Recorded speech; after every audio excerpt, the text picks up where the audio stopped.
nos encontramos en el Pau Salad y es que estoy esperando a una amiga para enseñaros una sorpresa a todos vosotros.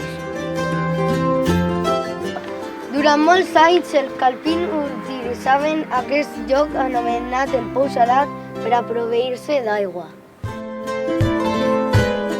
Mira, por ahí viene mi amiga Sandra. Hola Sandra. Hola, Manel.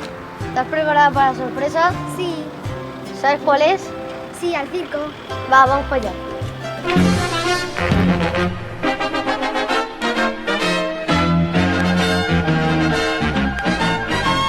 Había una vez un circo que alegraba siempre el corazón, lleno de color, mundo de ilusión, pleno de alegría y emoción.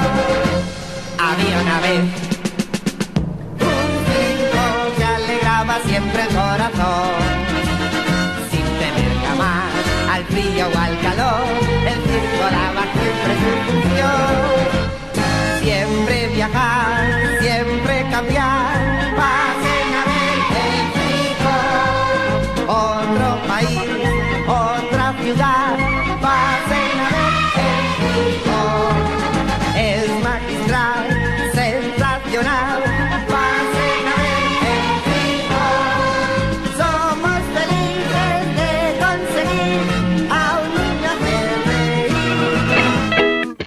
Bueno, ¿qué te ha parecido el espectáculo? Genial. ¿Y qué es lo que más te ha gustado de todo? Los animales. Bueno, hasta el próximo capítulo.